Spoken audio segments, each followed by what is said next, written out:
Estamos en una nueva burbuja inmobiliaria, está pinchando. Es cierto que en el periodo de tipos de interés negativos y de inyecciones de liquidez masivas, lo que han hecho muchísimos inversores ha sido tomar posiciones apalancadas en el sector inmobiliario con el objetivo de generar un poco de rentabilidad. Los tipos negativos siempre incentivan la toma de riesgo excesiva y ya si a eso se le añade enormes inyecciones de liquidez, es normal que el sector inmobiliario haya sido un elemento muy importante de entrada de capitales por parte de los inversores. Pero es importante también entender que en los últimos años el sector inmobiliario ha cambiado muchísimo, es decir, no se están tomando posiciones tan endeudadas, tan apalancadas como en el año 2006-2008. Desde luego, el balance de las empresas del sector inmobiliario y de las constructoras no es que sea mucho más sólido, es que es incomparablemente más sólido de lo que era en aquella época, y también los propios inversores han sido más cautelosos.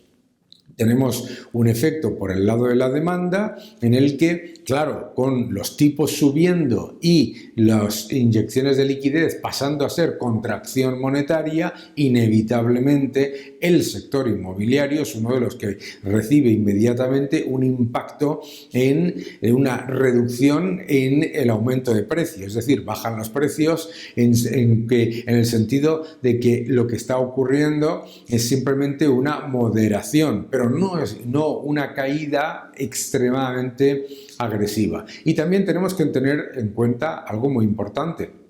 En los últimos años, la oferta inmobiliaria también se ha limitado mucho. Y lo hemos visto cómo se ha pasado, por ejemplo, en España, de construir 600.000 viviendas a poco más de 100.000. ¿Qué es lo que pasa? Que se ha pasado de un shock de euforia constructora a un shock de escasez de construcción. Todo eso lo que hace también es ponerle un suelo a los precios del inmobiliario, por lo menos del inmobiliario residencial.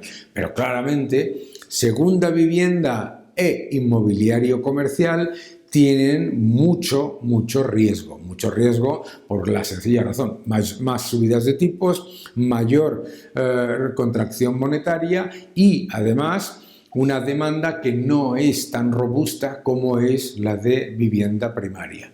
Es también muy importante entender que en el proceso de formación de una burbuja tiene que haber un exceso de apalancamiento que de momento no es claramente evidente en ninguna parte del sector inmobiliario, que por supuesto es muy complejo.